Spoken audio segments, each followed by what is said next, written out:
যে যা বোঝে সে তা খোঁজে। আপনি বিড়ির মজা বোঝেন, বিড়ি কোন জায়গা আছে সে জায়গা খোঁজেন। আমার এই 1 লাখ টাকা দিয়ে যদি কোন হুজুর স্টেজে বসে একটা বিড়ি খানে 1 লাখ টাকা দেবো, সম্ভব? বিড়ি আমি এই জায়গায় 1 টান দেওয়ার সাথে সাথে সারা পৃথিবীতে বিড়ি চলে যাবে। এই জানেন যে টাওয়ার আলারা, এরা ইউটিউবের মাধ্যমে সারা দুনিয়ায় পৌঁছে দেবে নাসির হুজুর বিড়ি খায়। এমনি ওরা যে থাম্বনেল দেয় মাঝে মাঝে, তা দেখলেই লজ্জা করে। আর যদি 1 টান মারিয়ে দেয় ছবি সহ পাঠায় দেবে, বিড়ি আমি বাড়ি যাওয়ার আগে বিড়ি বাড়ি চলে যাবে। আল্লাহ তাআলা এই বর্ষাকালে আজকে মাহফিল উপলক্ষে আমাদের জন্য আবহাওয়া অনুকূল রেখেছেন। আরবিতে মাসটার নাম রবিউল আউয়াল মাস, জানা আছে সবাই? কি মাস? একটু বলি কি মাস? জানুয়ারি, ফেব্রুয়ারি, সেপ্টেম্বর বললে কোনো নেকি হবে কিনা তা আমি বলবো না। ভাদ্র, আশ্বিন বললে নেকি হবে কিনা সেটাও আমি বলবো না। তবে রবিউল আউয়াল মাস মুখস্থ রাখলে কমপক্ষে একটা নেকি হবে, বরঞ্চ 100 শহীদের নেকি হবে। আরবি নাম, আরবি মাসের নাম এবং তারিখ মুখস্থ রাখা, স্মরণ রাখা সুন্নতে মুআক্কাদায়ে কিফায়া। আর যে সময় দুনিয়া থেকে সুন্নতগুলো যে কোনো কারণে মুসলমানদের অলসতা হোক, অবহেলা হোক অথবা অমুসলমানদের ষড়যন্ত্রের শিকার হইয়া সুন্নতগুলো ধীরে ধীরে মুসলমানদের থেকে বিলুপ্ত হতে থাকে, এমন মুহূর্তে একটা সুন্নতের অনুসরণ করলে, আমল করলে আল্লাহ নবী বলেন ফালাহু আজরু মিয়াতি শাহিদ, তাকে 100 শহীদের সওয়াব দান করা। আমার যুবকরা, তোমরা সওয়াবের মহব্বত বোঝো না, তোমরা এখনো চানাচুর, বাদাম, মোবাইল এর মহব্বত বোঝো। বুড়ো হলি নেকির মহব্বত বুঝবা, কিন্তু যখন বুঝবা তখন বুঝে কাম হবে না। সময় থাকতে বুঝলে সবকিছুই কাজে আসে। এদিক সেদিক খেয়াল না করে ধ্যান খেয়ালের সাথে, আদব ও ভদ্রতার সাথে, মহব্বতের সাথে স্টেজের দিকে খেয়াল রাখতে হবে। তোমরা যারা মাঠে বসে আছো ছোটরা, এখন জিন্দেগির একটা ইম্পর্টেন্ট সময়। কেউরে মারতে পারো বা কেউ মারলে মায়ের খাইয়ে সইতেও পারো। বুড়োকালে মারাও যায় না, মায়ের সহ্যও করা যায় না। অ্যাকশন রিয়াকশনের বয়স এখন এইটা। সারা রাত পরিশ্রম করে ইবাদত করার রায় তো এইটা, সারা রাত পরিশ্রম করে গুনাহ করার রায় তো, গুনাহ করার বয়সও এইটা। তো এই বয়সটাকে যদি তুমি সময় মতো কাজে লাগাইতে পারো, তাহলে কিয়ামতের ময়দানে যখন মাথার 4 আঙ্গুল উপরে সূর্য থাকবে, কথা কি বিশ্বাস হয়? এখন পৃথিবীর থেকে সূর্যটা 9,30,00,000 মাইল দূরে। তো 9,30,00,000 মাইল দূরের সূর্য এই আশ্বিন মাসে সূর্যের তাপ কমে আসার সময়, তাই গরমে অসহ্য হয়ে যাচ্ছি। আর এই সূর্যটা যদি মাথার মাত্র 4 আঙ্গুল উপরে থাকে, পরিস্থিতি কেমন হবে? মাথার মগজ গলে গলে নাক দিয়ে বের হবে।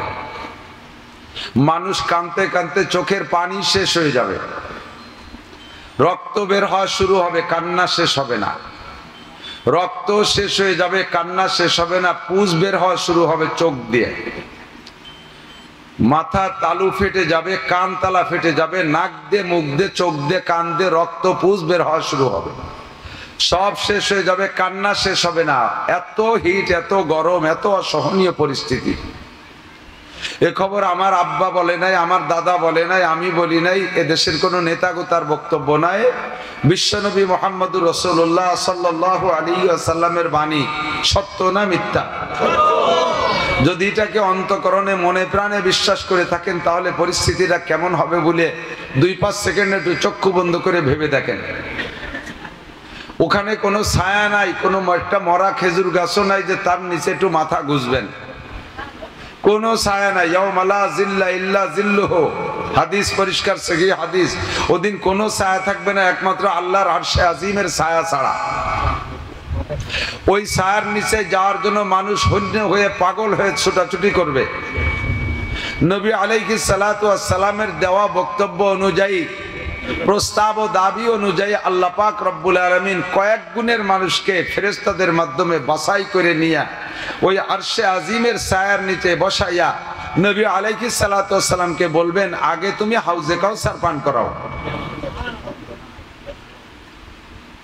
নবী পাক হাউজে কাউসার পান করায়া সকলের কলিজারে ঠান্ডা কইরা আরশের নিচে বসাই দিয়া এরপরে আল্লাহ পাক রব্বুল আলামিনের কাছে বলবে, আল্লাহ হাউলাই আজিয়াফিল মুকাররম, এরা সব আমার ভিআইপি মেহমান। আমি যেভাবে দুনিয়ায় জীবন যাপনের কথা বলেছি আমার উম্মত সেভাবে জীবন যাপন করে আসছে। প্রথম এই যাদেরকে দেখছো তারা এক গ্রুপ, দ্বিতীয় যাদেরকে নিয়ে আসছে এই পাশে তারা আমার সেকেন্ড দল। এরা হলো শাবুন নেশাফি ইবাদাতিল্লাহ। এরা গোপালগঞ্জের মতো গরম জেলায় বসবাস করেও জিন্দগিটাকে নরম ভাবে তৈরি করেছে। এরা যুবক যৌবনকালটা অতিবাহিত করেছে দিনের মাধ্যমে, ধর্মের মাধ্যমে, সভ্যতার মাধ্যমে, ভদ্রতার মাধ্যমে। আমি নবী পাকের আদর্শ মেনে চলছে। আল্লাহ এরা তোমার খাস মেহমান। আল্লাহ পাক বলবেন, আজলিসুম তাহতা আরশি, আমার আরশের নিচে তাদেরকে বসায় দাও। কন্যা সুবহানাল্লাহ। পরিস্থিতি মাঠটার কেমন তা তো বুঝতেছেন। আর সেই জায়গা কোনো ছায়া নাই আল্লাহর আরশের ছায়া ছাড়া। আমার প্রাণপ্রিয় গোপালগঞ্জের যুবকরা যদি ওই ছায়ার নিচে বসতে হয় তাহলে এমন একটা স্বভাব আর চরিত্র গঠন করে যেতে হবে এখন থেকেই। এজন্য মাঠে বসা থাকা অবস্থায় ওয়াজ শুনতে আসা থেকে শুরু থেকে শেষ পর্যন্ত কোনো প্রকার উশৃঙ্খলা কথার ভিতরে, চেহারার ভিতরে, চালচলনের ভিতরে, বসার ভিতরে কোনোভাবে যেন তোমাকে আমি বেয়াদব বলে ফেলতে না পারি। শুরু থেকে শেষ পর্যন্ত আদব আর ভদ্রতার সাথে তুমি বৈশা এই গুণটা যোগ্যতাটা নেওয়ার জন্য তুমি সবক নিবা। এখান থেকে যা বলা হবে সেটা তুমি ক্লাসের মতো মুখস্থ করে নিবা এবং বাকি জিন্দেগিতে এটা বাস্তবায়ন করার চেষ্টা করবা।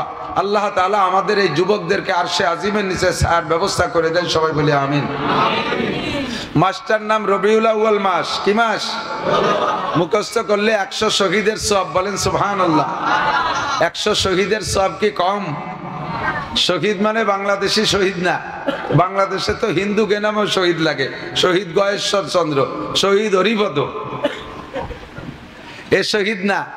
নবী পাক বলেন, যারা উহুদ, বদর, খন্দক, খয়বারে গিয়ে আমার সঙ্গে হইয়া কাফেরের মোকাবেলায় লড়াই করতে করতে গলা কাটাই দিয়া তীর তরবারির আঘাতে মৃত্যুবরণ করেছে, এই রকম শহীদের 100 শহীদ, বদরে 14 জন, উহুদে 70 জন, এই রকম শহীদের 100 শহীদের নেকিকে এক পাল্লাই করলে যে পরিমাণ হবে, আমার আখেরি জামানার উম্মত যদি একটা সুন্নতের পর আমল করে আল্লাহ তাআলা তাকে সেই পরিমাণ নেকি দান করবে।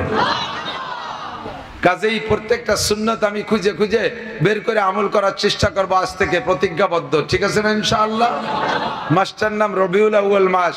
এ মাসকে বাংলাদেশ, ভারত, পাকিস্তান 2-3 দেশে 12 তারিখটাকে ঈদে মিলাদুন নবী হিসেবে উদযাপন করে। আলোচনার দিকে যাব তার আগে মাসটার নাম এসে গেল বিদায় মাসের কিছু খারাফাত, এ মাসের ভিতরে কিছু শরিয়াত বিরোধী কাজও হয়ে থাকে, কিছু বেদাতের প্রচলন আছে ইবাদতের নামে। এর ভুলটা ভেঙে দেব ইনশাআল্লাহ। যেটা আমার ভিতরে আছে ভুল, কোরআন সুন্নাহ যদি আমাকে এটা মাপে জুপে ভুলটা ধরায় দেয় তাহলে আমি ভুলটা পরিত্যাগ করতে রাজি আছি না ইনশাআল্লাহ। আমি নিজেও বহুত ভুলের ভিতরে ছিলাম, যখন কোরআন হাদিস পড়ি আর আসাতেজায়ে কেরাম উস্তাদদের কাছ থেকে শুনেছি এক একটা করে, আমার বিগত ভুলগুলো আমি ছেড়ে দিতে বাধ্য হয়েছি। কারণ এটা পূর্বে থেকে কিভাবে আমাদের কাছে আসছে সেই ইতিহাস, লম্বা ইতিহাস, তা বলতে যাব না। বাকি যখন আমার সামনে কোরআন হাদিসে আইসা আমার ভুলটা ধরায় দেবে, আমার বিগত জীবনের সব ভুল আমি সাফ করে সহি যেটা পাবো এটা আমল করার জন্য চেষ্টা করব। আল্লাহ তাআলা আমাদেরকে তৌফিক দান করে, বলেন আমিন। এই মাসটা বড় আনন্দের মাস, বলেন আলহামদুলিল্লাহ। কেন আনন্দের মাস? এ মাসে আমাদের নবী দুনিয়া এসেছিলেন। কোন নবী? মুহাম্মদুর রাসূলুল্লাহ। বলেন না মুহাম্মদুর রাসূলুল্লাহ। ওয়াল্লাযীনা মাআহু আশিদ্দাউ আলাল কুফফার রুহামাউ বাইনাহুম তারাহুম রুকআন সুজদান ইয়াবতাগুনা ফাদলাম মিনাল্লাহি ওয়া রিদওয়ানা সীমাহুম ফি ওজুহিহিম মিন আথারিস সুজুদ। সূরা ফাতার ভিতরে আল্লাহ পাক রব্বুল আলামিন ডাইরেক্ট আমার নবীর নাম উচ্চারণ করেছেন। এই নবীর নাম মুহাম্মদুর রাসূলুল্লাহ। নবীর একটু ফজিলাত শুনি। কেমন ফজিলাত? নবী আলাইহিস সালাম বলেন, নবী আলাইহিস সালাতু ওয়াস সালাম বলেন, আনা নবিয়্যুন ওয়া আদামু বাইনাল মা'i ওয়াত তিন। হে দুনিয়ার মানুষ, দুনিয়ার সবচাইতে প্রথম মানুষটার নাম কি? হ্যাঁ, আপনারা জানেন না? মিস্টার বান্দর, আদম। যারা বলে বান্দরের থেকে মানুষের উৎপত্তি, তারা মানুষ না অমানুষ? বান্দরের থেকে বান্দর হয়, বান্দর অমানুষ, কাজেই সে গোষ্ঠীদেরই অমানুষ, ঠিক না? আমাদের পূর্বপুরুষ প্রথম মানুষটার না, প্রথম পুরুষটার নাম আদম আলাইহিস সালাতু ওয়াস সালাম। তার আগে দুনিয়ায় কোনো মানুষ ছিল না, ঠিক কি না? তো আদম আলাইহিস সালাতু ওয়াস সালাম সম্পর্কে হুজুর বলেন, আনা নবিয়্যুন ওয়া আদামু বাইনাল মা'i ওয়াত তিন। আমি সেই সময় নবী। তোমরা তো মনে করতেছো আদম সবচেয়ে প্রথম মানুষ, তোমরা জেনে নাও প্রথম মানুষকে। আনা নবিয়্যুন ওয়া আদামু বাইনাল মা'i ওয়াত তিন। আমি তখনও নবী যখন আদম আলাইহিস সালাম মাটি আর পানির মধ্যে ছিল। তার মানে আদম অস্তিত্বে আসে নাই, আমি সে সময় নবী। কন্যা সুবহানাল্লাহ। তাহলে আদম নবীর সৃষ্টি আগে না আমার নবীর সৃষ্টি আগে? আমাদের নবীর সৃষ্টি আগে, ঠিক কি ঠিক না? এসে গেলে একটু বলি, জিবরিল আলাইহিস সালাতু ওয়াস সালাম বিভিন্ন সময় বিভিন্ন রং ধরে আসতেন। ফেরেশতাদের বৈশিষ্ট্য হলো ইয়াতাশাক্কালু বিআশকালিন মুখতালিফা। ফেরেশতারা বিভিন্ন রূপে রূপান্তরিত হতে পারে। কখনো মানুষের রূপ ধরতে পারে, কখনো হাফেজ সেকেন্ডার আলী সাহেবের রূপ ধরতে পারে, কখনো আমার রূপ ধরতে পারে, কখনো আরেকজনের রূপ ধরতে পারে। তো বেশিরভাগ সাহাবায়ে কিরামদের ভিতরে দাহিয়ায়ে কালবি এক সাহাবা ছিলেন, ওনার রূপ ধরে বেশি আসতেন। আল্লাহু আকবার। একদা জিবরিল আলাইহিস সালাতু ওয়াস সালাম আসছেন। ফাতেমা রাদিয়াল্লাহু তাআলা আনহা জিবরিল আলাইহিস সালামকে দেখে চিনে ফেলাইছে। তো চিনে সম্বোধন করছে, সালাম দিয়ে বলছে, আসসালামু আলাইকুম চাচা, ছোট চাচা কেমন আছেন? ছোট কাকা, আমাদের গোপালগঞ্জ, আমাদের এলাকা কি কয়? দুদু জান। দুদু কেমন আছো? তো জিবরিল আলাইহিস সালামকে বলছেন, দুদু কেমন আছেন? তো দুদু তো বাপের ছোট ভাই, দুদু হয়। বড় হলি তো চাচা, বড় কাকা, মাঝি কাকা, সাজি কাকা, এভাবে। ছোট হলি দুদু হয়। তো ছোট কাকা আর দুদু কয়ে যখন সম্বোধন করছে, জবাব দিয়ে জিবরিল আলাইহিস সালামের মুখটা একটু বেজার বেজার ভাব। হুজুরের কাছে গেছেন জিবরাইল, হুজুর বলছেন, জিবরাইল আজকে কি কোনো অ্যাক্সিডেন্ট হয়েছে নাকি যে আপনার মুখ মলিন মলিন ভাব? তো জিবরিল পরিষ্কারবাদী, উনি বললেন, না তেমন কিছু না, ফাতেমা আমারে ছোট কাকা কইছে। আমি এলো আপনার কত আগের থেকে দুনিয়ায় আসি, আদম নবীর কাছে ওহী আনলাম, নূহ নবীর কাছে আনলাম, ইব্রাহিম নবীর কাছে আনলাম, মুসা ঈসা নবীর কাছে আনলাম, ইসমাইল ইসহাক ইয়াকুব নবীর কাছে আনলাম, 2.5-3 লক্ষ নবী রাসূলদের কাছে আমি বার্তা বহন করি। আপনারা মানুষরা দুনিয়া আসার লক্ষ বছর আগের থেকে আমি জিনদেরকে পরিচালনা করছি। আমার এত বয়স, আর আপনার ফাতেমা আজকে আমার কুটি সৃষ্টিকে সৃষ্টি করতেন না। লাউলা গুমা খালাকাল আফলাকা খালিকুহা লাউলা গুমা খারাজাল ইনসানু মিন আদামি। ও মুসলমান, বড় ভাগ্যবান আমরা, বলেন আলহামদুলিল্লাহ। সব নবীর কাছে জিবরিল আলাইহিস সালাম এই নবীর শুভাগমনের খবর বলেছে। প্রত্যেক নবী, নবী পাকের কারামতি, শরাফাত, বুজুর্গি, বড়ত্ব, সম্মান, ইজ্জতের কথা শুইনা, জিবরিলের কাছে শুনিয়া আফসোস করে বলছে, আমি যদি আমাকে আল্লাহ নবী না বানাইয়া যদি ওই নবীর উম্মত বানাইতেন আর একটু খুশি বেশি হতাম। আল্লাহ আমাকে নবী বানাইছে আলহামদুলিল্লাহ, তবে ওই নবীর উম্মত হতে পারলে বেশি খুশি হতাম। কয়েকজন নবী প্রস্তাবও রেখেছেন, আল্লাহ পাক কবুল করেন নাই। অবশেষে একদিন, আল্লাহু আকবার, ঈসা আলাইহিস সালাতু ওয়াস সালাম একদিন হাঁটতেছেন, হাঁটতে হাঁটতে একটা পাহাড়ের পাদদেশ দিয়ে যাচ্ছে। তো ওই পাহাড়ের কাছে গেলে উনি একটু সকলে যে পাহাড়ে একটু উঠি। পাহাড়ে উঠার আগে দেখে পাহাড়ের গোড়ায় একটা পাথর, খুব সাদা একটা পাথর। এর ভিতরে বহুত সাদা আছে, সাদা জামা অনেক আছে। এটা হচ্ছে ওটা ভালো সাদা, ওটা হচ্ছে ওটা ভালো সাদা, সাদার পার্থক্য আছে না? তো ওই সাদার পাথরটা দেখে ঈসা আলাইহিস সালাম আশ্চর্য হয়ে বললেন, রব্বি কাইফা আবিয়াজ, আল্লাহ কেমন সাদা, এমন সাদা তো কোনোদিন দেখিনি। আশ্চর্য হয়ে গেছে। তা আল্লাহ পাক রব্বুল আলামিন বললেন, ইয়া ঈসা আতাজাবু বিবিয়াজি হাযাল হাজার, তুমি কি এই পাথরের সাদা দেখে আশ্চর্য হচ্ছ? ঈসা আলাইহিস সালাম বললেন, ওয়াল্লাহি নাম, আল্লাহর কসম আমি আশ্চর্য হচ্ছি, এমন সাদা জীবনেও দেখিনি। এ কিভাবে এত সাদা হলো? আল্লাহ পাক বললেন, পাথরের সাদা দেখে আশ্চর্য হচ্ছ, ওই পাথরে এর সে আশ্চর্য আরো কিছু আমার কাছে আছে, দেখবা কাইনা হুয়া, এর সে আশ্চর্য কোথায়? কাফিফি হে, এই পাথরের মধ্যেই সেই সাদা লুকায়িত আছে। কাইফারা, কিভাবে দেখবো? কাইজরিবিয়া সাকাল হাজার, তোমার হাতের লাঠি দিয়ে পাথরে একটা পিটান দাও, বেরিয়ে আসবে আশ্চর্য। ফাজারাবা ঈসা আলাল হাজার, ঈসা আলাইহিস সালাম পাথরের মাঝখানে পিটান দিলেন, ফানফালাকা, পাথরটা ফাইটা দুই টুকরা হয়ে গেল, দুইটা টুকরা দুই দিক সরে গেল। ফাখরাজা শাবুন ইউসাল্লি আলাল মুসাল্লা, দেখে পাথরের দুই টুকরা সরে যাওয়ার পরে জায়গাটা খালি হয়ে গেছে, মাঝখান থেকে একজন যুবক বেরিয়ে আসছে। একটা যুবক বের হলো, যুবকটা হাঁটাহাঁটি করছে না, পাথরের মধ্যে যে অবস্থায় ছিল ওই অবস্থায় আছে, যায় নামাজ আছে, যায় নামাজের উপরে দাঁড়িয়ে দাঁড়িয়ে নামাজ পড়তেছে, একের পর এক পড়েই যাচ্ছে, কথা কয় না। ঈসা আলাইহিস সালাম আশ্চর্য, আল্লাহ নিশ্চিদ্র পাথর, এর ভিতরে অক্সিজেন ঢোকে না, শ্বাস ছাড়লে কার্বন ডাই অক্সাইড বের হয় না, এর মধ্যে খানা দানার কোনো ব্যবস্থা নাই, এমন নিশ্চিদ্র শক্ত পাথরের ভিতরে মানুষ ঢুকলো কি কইরা? আবার মানুষটা জীবিত থাকলো কি কইরা? আবার পাথরের মধ্যে দাঁড়িয়ে দাঁড়িয়ে নামাজ পড়ে। দেখি যুবকের কাছে তার ইতিহাস শুনবো, আশ্চর্য হয়ে চোখ বড় হয়ে দাঁড়িয়ে আছে। যুবক যখন সালাম ফিরাইছে, ঈসা আলাইহিস সালাম যুবককে জিজ্ঞেস করেছেন, ইয়া আব্দুল্লাহ কাম তা'বুদাল্লাহ ফি হাদাল হাজার, ওগো আল্লাহর যুবক, আল্লাহর বান্দা, তুমি এই পাথরের মধ্যে কতকাল ইবাদত করো?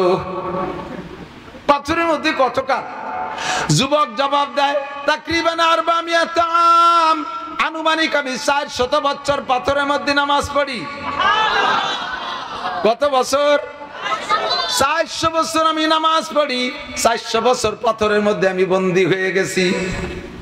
ও বন্ধুরে, ঈসা আলাইহিস সালাম আবার নতুন করে আশ্চর্য বেড়ে গেল। আল্লাহু আকবার। আরে আমি নামাজ পড়ি, কিরাতটা সুন্দর পড়ি, ইমাম সাহেব কণ্ঠ ভালো, কিরাতের ভিতরে আমার রিয়া আসে, আমার কিরাত সুন্দর শুনে মুসল্লিরা সাবাস দেবে, বাহাবা দেবে।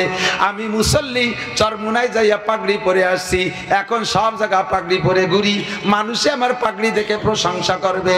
আমি মসজিদের ভালো কাজ করে দিছি, টাইলস দিয়ে দিছি, রাস্তাঘাটে চার দোকানে বসে গল্প মারি, এই মসজিদের সব টাইলস আমি দিয়ে দিছি যাতে মানুষে আমারে প্রশংসা করে। নামাজটা সুন্দর করে পড়ি যাতে মানুষে আমারে প্রশংসা করে। আমি তিলাওয়াত সুন্দর করে করি যাতে মানুষে আমার প্রশংসা করে। মানুষের কাছ থেকে প্রশংসা পার লোভ করলি ওই ইবাদতে 5 পয়সারও নেকি থাকে না। এই যুবক পাথরের মধ্যে ইবাদত করেছে, তার নামাজ কেউ দেখে নাই, তার রুকু কেউ দেখে নাই, তার সিজদা কেউ দেখে নাই, তার পাগড়ি কেউ দেখে নাই, তার কোনো কিছু কেউ দেখে নাই, দেখছে একমাত্র, জোরে বলেন কে?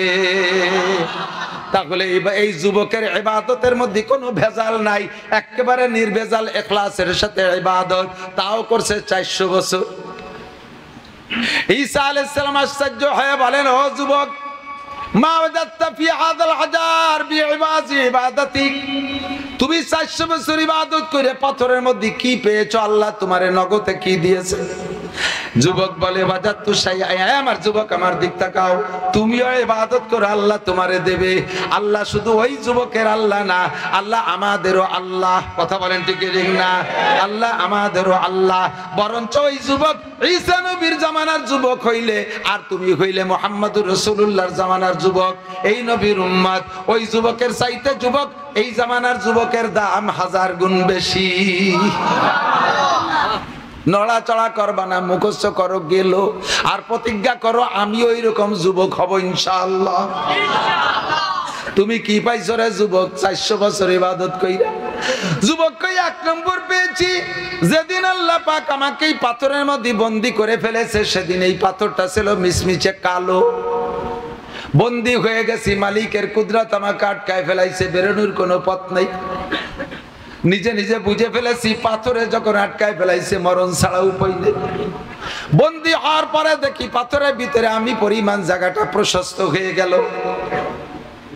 যখন প্রশস্ত হয়ে গেল, শ্বাস নিঃশ্বাস নিচ্ছি, আমি মরি না। চিন্তা করলাম, জায়গাও যখন পাইলাম, মরতেছিও না, বেকার বসে থাকবো কেন, ইবাদত শুরু করে দেই। যখন ইবাদতের প্রস্তুতি নিয়েছি, কে যেন আমার একখান যায় নামাজ পাথরের মধ্যে দিয়ে গেল। বুঝলাম যায় নামাজের উপরে আমাকে নামাজ পড়তে হবে, শুরু করে দিলাম নামাজ। নামাজ পড়ি, দোয়া করি, নামাজ পড়ি, দোয়া করি, করতে করতে করতে করতে আস্তে আস্তে দেখি পাথরটা খালি সাদা হয়। পাথরটা সাদা হয়। হইতে হইতে হইতে হইতে একদিন এমন সাদা হয়ে গেল, যদি আপনারা বাইরের থেকে আমাকে দেখেন না, আমি পাথরের মধ্যে বৈশা দুনিয়ার সবকিছু দেখি। এটাই হলো আমার ইবাদতের প্রথম প্রতিদান, যে ইবাদতের বদৌলতে আল্লাহ পাক এই কালো পাথরকে সাদা কইরা দেছে। 2 নম্বরে দেখে যায় নামাজের কেনিতে আনসিজন বেমৌসুমি তরুতাজা ফল। মা হাদা ইয়া শাবাব, ও যুবক এইটা কি? হাজার ইসকুম মিনাল্লাহ ইয়ারযুকুনি আল্লাহু তাআলা ফি কুল্লি ইয়াউমিন সালাসা মাররা মিনাল জান্নাহ। এইটা হলো আমার ইবাদতের প্রতিদান। প্রতিদিন রব্বুল আলামিন আমার জন্য জান্নাত থেকে একজন ফেরেশতার মাধ্যমে 3 বার এই আনসিজন ফল পাঠাইয়া দেয়। ঈসা আলাইহিস সালাম বিশাল আশ্চর্য। এখন বলতেই বাধ্য হইছে, আল্লাহ এই যুবকের মতো আবেদ মনে হয় দুনিয়ায় আর অতিবাহিত হয় নাই, আর বর্তমানে মনে হয় এত বেশি নেকির মালিক নাই। আমার বিশ্বাস এইরকম নিরঙ্কুশ ফ্রেশ পরিষ্কার পরিচ্ছন্ন ইবাদত করনেওয়ালা মানুষ কিয়ামতের আগে আর জন্ম নেবে না। কাজেই এই যুবকের মতো এত বড় আবেদ আর মনে হয় নাই আর হবে না। আশ্চর্য হয়ে বললেন, আল্লাহ তোমার দুনিয়ায় কি এত বড় আবেদ আর আছে আর হবে? আল্লাহ পাক জবাব দিলেন, ঈসা তুমি এই যুবকের ইবাদত আর নেকির পরিমাণের উপর আশ্চর্য হচ্ছ। তোমাকে একটা সুখবর শুনাইয়া দেই, তোমার পরে মিম্বাদি কাসমুহু আহমদ, তোমার পরে একজন নবী আসবে, যেই নবীর নাম হবে আহমদ মুহাম্মদুর রাসূলুল্লাহ সাল্লাল্লাহু আলাইহি ওয়াসাল্লাম। ওই নবীর উম্মতের যুবকরা, ওই নবীর উম্মতের যুবতীরা, ওই নবীর উম্মতের বুড়োরা, ওই নবীর উম্মতের বুড়িরা, ওই নবীর উম্মতের কৃষকরা, ওই নবীর উম্মতের শিক্ষিত জনতা, ওই নবীর উম্মতের আলেম পাবলিক, এনিম্যান এভরিবডি, তাদের জন্য আমি প্রত্যেক বছরে একটা রাত বরাদ্দ রেখেছি। রাতটার নাম হলো লাইলাতুল কদর। ওরা যদি এক রাত জেগে ইবাদত করে, এই যুবক 400 বছর ইবাদত করে যেই পরিমাণ নেকির অধিকারী হয়েছে, তাদেরকে এক রাত্রে তার চাইতে বেশি নেকি দেয়া হবে। ঈসা আলাইহিস সালাম, আরে ভাই, যে যা বোঝে সে তা খোঁজে, কতক্ষণ? যে যা বোঝে সে তা খোঁজে। আপনি বিড়ির মজা বোঝেন, বিড়ি কোন জায়গা আছে সে জায়গা খোঁজেন। আমারে 1 লাখ টাকা দিয়ে যদি কোন হুজুর স্টেজে বসে একটা বিড়ি খানে 1 লাখ টাকা দেবো, সম্ভব? বিড়ি আমি এই জায়গায় এক টান দেওয়ার সাথে সাথে সারা পৃথিবীতে বিড়ি চলে যাবে। এই জানেন যে টাওয়ারওয়ালারা, এরা ইউটিউবের মাধ্যমে সারা দুনিয়ায় পৌঁছে দেবে নাসির হুজুর বিড়ি খায়। এমনি ওরা যে থাম্বনেল দেয় মাঝে মাঝে, তা দেখলেই লজ্জা করে। আর যদি এক টান মারিয়ে দেয়, ছবি সহ পাঠায় দেবে, বিড়ি আমি বাড়ি যাওয়ার আগে বিড়ি বাড়ি চলে যাবে। আমি ওর মজা বুঝি না, বিড়ি আমি খুঁজি না। সাহাবায়ে কিরাম নেকির মজা বোঝে, নেকি কোন জায়গা আছে সেই জায়গা খোঁজে। তাবেঈনরা নেকির মজা বুঝেছে, নেকি কোন জায়গা আছে সে জায়গা খুঁজেছে। নবী রাসূলরা নেকির মজা বুঝেছে, নেকি কোন জায়গা আছে খুঁজেছে। সঙ্গে সঙ্গে ঈসা আলাইহিস সালাতু ওয়াস সালাম এই যুবকের নেকিতে এবং আল্লাহ পাকের দেয় ভবিষ্যৎবাণীতে আশ্চর্য হইয়া বলেন, ও আল্লাহ তুমি কি আমারে আতাজআলুনি উম্মাতা যালিকান নবী, যেই নবীর উম্মতের এত এত পুরস্কার প্রতিদান, তাদের সামান্য ইবাদতে বস্তা ভরে নেকি দিবা? ও আল্লাহ আমার একটি সেই নবীর উম্মত বানানো যায়। আল্লাহ পাক খুঁটা দিয়ে বললেন, ইয়া ঈসা জাআলতুকা নাবিয়্যান ওয়া রাসূলা, তোমারে নবী বানাইছি, রসুল বানাইছি। 3 দিন বয়সে জবান খুলে দে তোমার দ্বারা তোমার মায়ের সতীত্বের সাক্ষ্য দিয়াইছি। দুলনার ভিতরে দুলন্ত অবস্থায় তোমার আগে কেউ কথা বলে নাই। ও ঈসা তোমাকে 3 দিন বয়সে ইনজিলের মতো বিশাল কিতাব দিয়েছি, তোমাকে 3 দিন বয়সে নবী এবং রসুল বলে ঘোষণা দিয়েছি। এত কিছুতে তুমি খুশি হইতে পারলা না, এরপরে তুমি সেই নবীর উম্মত হইতে চাও কেন? ঈসা আলাইহিস সালাম বলেন, আল্লাহ যা তুমি দিয়েছো সব কিছুর উপরে আমি অসংখ্য শুকর আদায় করি, কিন্তু রব্বুল আলামিন আমার ইনজিলের ভিতরে কোন জায়গা লেখা নাই আমি ঈসা একবার আল্লাহ বললে 2 বার আল্লাহ বলার নেকি দিবা, 1 রাকাত নামাজ পড়লে 2 রাকাতের সওয়াব দিবা, 1 রাত ইবাদত করলে 2 রাত ইবাদতের নেকি দিবা। এমন ঘোষণা তুমি কোন জায়গা দাও নাই। তুমি আখেরি নবীর উম্মতের জন্য ঘোষণা দিয়েছো 1 রাত ইবাদত করলে এই যুবকের 400 বছরের চাইতে বেশি নেকি দিবা। এই জন্য সেই নেকির লোভে একটু সেই নবীর উম্মত হইতে চাই। আল্লাহ পাক জবাব দিলেন, ঈসা ওই নবীর উম্মতার প্রস্তাব অনেকেই রেখেছে, আমি কাহারও দোয়া কবুল করি নাই। তোমারে যেহেতু জন্মসূত্রে বাপ ছাড়া দুনিয়ায় পাঠিয়েছি, তুমি জন্মগত এতিম, তোমার বাপ নাই, তোমার মায়ের স্বামী নাই, তুমি জন্মসূত্রে এতিম, কাজেই তোমার দোয়াটা কবুল করা হলো। ফাতাকাব্বালতু দুআক, তোমার দোয়া কবুল করলাম, তোমাকে সেই নবীর উম্মত বানানো হবে।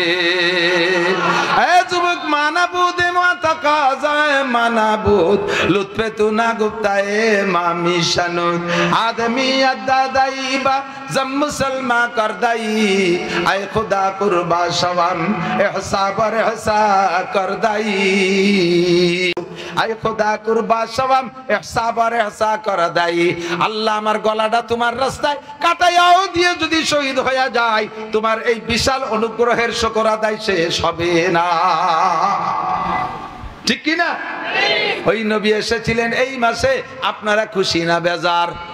জোর হলো না? আরো জোরে বলেন আলহামদুলিল্লাহ। আমরা সেই নবীর উম্মত, বলেন আলহামদুলিল্লাহ। নবী এই মাসে এসেছিলেন। অধিকাংশ ঐতিহাসিকদের মত হলো ৮ই রবিউল আউয়াল এসেছিলেন। হুজুরের জন্ম রবিউল আউয়াল মাসের ৮ তারিখ। ১০০ জন পূর্বের ঐতিহাসিকদের ভিতরে ৯৮ জনের মতামত হলো নবীর জন্ম ৮ই রবিউল আউয়াল, আর মৃত্যু হয়েছে ১২ই রবিউল আউয়াল। এ ব্যাপারে কাহারও কোনো সন্দেহ নাই।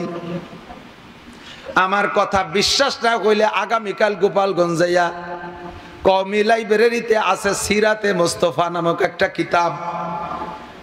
উপমহাদেশের সবচাইতে বড় ঐতিহাসিকদের ভিতরে আল্লামা ইদ্রিস কান্দলবী রহমাতুল্লাহ আলাইহি, উনি কিতাবটা লিখেছেন।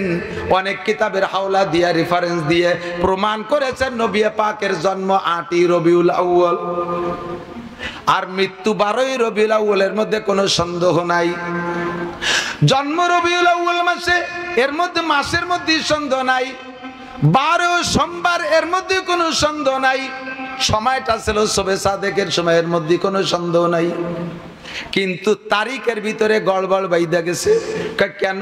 এত বড় নবীর জন্ম তারিখ নিয়ে গড়বড়। আপনারা হুজুররা খালি মতানৈক্য করেন তাই গড়বড় বাঁধাইছেন। আসলে এত বড় নবীর জন্ম তারিখের মধ্যে গড়বড় হওয়ার কথা না। বন্ধুরে, এই নবী যে এত বড় নবী হবে, যে ঘরে জন্ম নিয়েছে সেই ঘরের কেউ তা জানতো না। কথা কন, তা কি জানতেন? হুজুরের মা জানতেন না যে আমার সন্তান মুহাম্মদ নবী হবে। হুজুরের আব্বা তো আগেই মারা গেছে। হুজুরের দাদা খাজা আব্দুল মুত্তালেবও জানতেন না। হুজুরের চাচা খাজা আবু তালেবও জানতেন না। কেউ জানে না যে এই ছেলেটা নবী হবে, এই ছেলেটা এত বড় হবে। কাজেই তার জন্ম তারিখ ঠিক রেখে ভাই ঠিক করে আমরা মনে রাখি, এইটা কেরই ব্রেনে আসে নাই। আজ থেকে ১৫০০ বছর আগে দুনিয়ার লেখাপড়া শিক্ষা দীক্ষার অবস্থা কি ছিল? মক্কার ওই এলাকার ওই সময়টাকে বলা হতো আইয়ামে জাহেলিয়াত। চরম বর্বরতা। বর্বরতা বলার মানে কি, সে বর্বর বলে শেষ করতে পারবো না। মেয়ে সন্তান, কন্যা সন্তান হইলে বাপের ইজ্জত যায় মনে করিয়া জীবিত সন্তানকে কবর খুঁজে দাফন করে দিয়ে দিত। আপনাদের ভিতরে কেউ কি আছেন? দিক তাকান, আমরা ওই পাশালারা, মানিহার ব্রিজের ওই পাশালারা আপনাকে কিন্তু জন্মের ভয় পাই। ওই বাসার থেকে কেউ রে শুয়ে কথা কইনি। ওই বাসার কেউ যদি যায় তাহলে ওই বাসাতে শুয়ে কথা কইনি যে গোপালগঞ্জ যা লাগবে না, সরমানিক দেলারা কিলি শোয়াই ফেলবে না। এই উশৃঙ্খল বিশৃঙ্খল পার্টি যারাই আছেন, এমন কি কেউ আছেন যে একটা মেয়ে সন্তান, কন্যা সন্তান অনাকাঙ্ক্ষিত, আপনার পছন্দ হয় নাই, জন্ম হয়ে গেছে, তারে নষ্ট করার জন্য বিভিন্ন প্রকার তদবির চালাইছেন, ওষুধপাতি খাওয়া খাই বহু কিছু করছেন, তারপরও তা ঠেয়াতে পারে না, ওই গেছে। তা হইছে, তাও এমন হয়েছে নাকটা বুসা, কান ভাজা ভিটের মতো কুড়া, চোখ চায় একদিক, দেহে আর একদিক, একেবারে কাউসার মতো কালা। রাগ করিয়া এই বাচ্চাটারে তার মারে পিটেতে পারেন, কিন্তু বাচ্চাটারে কি তাজা মাটি দিয়ে ধুতে পারবেন? কেউ আছেন? কেউ আছেন? এত বড় মূর্খ, এত বড় জাহেল আর বর্বর এই যুগের মানুষ না, ওই সময়কার মানুষ এরকম ছিল। যারা হজে গেছেন তারা চেনেন কি চেনেন না আমি জানি না। পাবলিক হাজি সাহেবদেরকে ওই মুআল্লিম হাজিরা এগুলো চিনেও না দেখানোর ভয়তে। আর আমি তো কিতাবে পড়ি টড়ি একেবারে রন্দে রন্দে খুঁজে বেড়াই। ৬-৭ বার গেছি, ইঞ্চি ইঞ্চি মাটি খুঁজছি যে জায়গা কোন জায়গা কি আছে। বাবে আব্দুল আজিজ মক্কা শরীফ হেরেম শরীফে মসজিদে ঢুকতে, মিসফালার থেকে এই পাশে যাইতে, বাবে আব্দুল আজিজের ঢুকতে তার বাম পাশে একটু পশ্চিম দিক, যে আমার খেয়ালে পশ্চিম, একটু পশ্চিম দিক যে একটা নিচে জায়গা আছে, মক্কার কাবার পাশ দিয়ে বহুত বড় বড় বিল্ডিং 30, 40, 50 তলা বিল্ডিং ভাঙ্গে তছনছ করে হেরেম শরীফের মসজিদের মধ্যে নিয়ে আসতেছে, মসজিদের জায়গায় সংকুলন হচ্ছে না, সেই সব জায়গা মসজিদ বানাচ্ছে। অথচ তার প্যাসের ভিতরে এই যে আমাদের এখানে যতটুকু জায়গা না, এই যে ঈদগাহটা, এর দ্বিগুণ জায়গা পরিমাণ হবে, এর দ্বিগুণ পরিমাণ জায়গা হবে। এই জায়গাটা আজও খালি পড়ে রয়েছে, নিচে কিচ্ছু করে না। আমি এই রোজার পরে আমার 2 ছেলেরে নিয়ে গেছিলাম উমরায়, তাকে দেখাই নিয়ে আসছি, ভবিষ্যতে তোরা এসে আবারও দেখবি বড় বড় বিল্ডিং ভেঙে মসজিদ বানাচ্ছে, অথচ এই জায়গা কিছু বানায় না। আমি সৌদি শাহকে জিজ্ঞেস করছি এই জায়গাটা কি, এখানে কিছু বানায় না কে? কয় যে এই জায়গা কয়েকবার চেষ্টা করা হয়েছে, এখানে কিছু আর কিয়ামত পর্যন্ত করা হবে না। এই জায়গা বিল্ডিং করার জন্য, স্থাপনা করার জন্য পিন বসানো হয়, ওই যে কি বলে, কি machine, piling machine, piling machine দিয়ে এখানে পিন বসানো হয়, 1 থেকে 1.5 হাত মাটির নিচে যায়। এরপরে যদি প্রেসার দেওয়া হয়, এমন বেগে ধমধম করে শব্দ হয়, পুরো মক্কা শহর কেঁপে ওঠে। এর কারণে এই জায়গা ছেড়ে দেওয়া হয়েছে। এই জায়গা কি, আমরা ইতিহাসে পূর্ব থেকে পড়ে আসছি, এই জায়গা দেহিয়ায় কালবি, ওই যেই সাহাবার রূপ ধরে জিব্রাইল আসতেন হুজুরের কাছে, সাহাবার নাম দেহিয়ায় কালবি, ওই দেহিয়ায় কালবি কাফের থাকা কালে এই জায়গা তার 14টা মেয়েকে জীবিত দাফন করে দিয়েছে। আমি বলি দেই যে দেখবেন, গুনিয়ে দেখবেন, 14টার বেশি, 15টা না এবং 13টাও না। ও দেশে তো, আমাদের দেশে তো কবরে এত যত্ন করে না, ওই কবর বলে ওই জায়গায় জায়গায়, সব জায়গা তো মানে বালু, মানে মরুভূমির বালু, সিলেকশন বালুর মতো, ওই কয় জায়গা 14টা পয়েন্টে একটুক সাইজের ছোট বড় পাথর দিয়ে আলাদা আলাদা করা আছে। এই 14টা পয়েন্টে 14টা কবর, তারা জীবিত সন্তানকে দাফন করে দেয়। কত বড় বর্বর যুগ! মূর্খ, অশিক্ষিত, দাঙ্গাবাজ, ফাঁকিবাজ, যত প্রকার অন্যায় আছে সব তারা করতো কাবা ঘরের মধ্যে। এই বাচ্চাটা যে সে এত বড় নবী হবে বংশের কেউ জানে না, কাজেই তার জন্ম তারিখ ঠিক রাখে নাই। কিন্তু তার বড় মোহাব্বতের চাচা, যেই চাচার নাম আবু লাহাব, যেই আবু লাহাবের নামে আল্লাহ সূরা নাজিল করছে, তাব্বাত ইয়াদা আবি লাহাব। এই আবু লাহাব নবী পাকের মোহাব্বতের চাচা, আপন চাচা।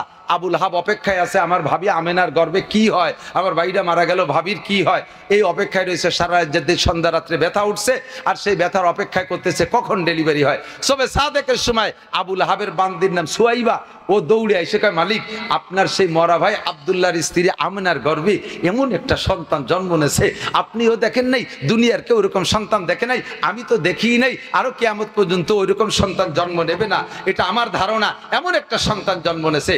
খবরটা শোনার সাথে সাথে আবু লাহাব তার এই শাহাদত আঙ্গুলের ইশারা দিয়ে আমার আপনার কি বলা হয়, তার ওই সুয়াইবা বান্দিটাকে আজাদ করে দিয়েছে। কন্যা সুবহানাল্লাহ।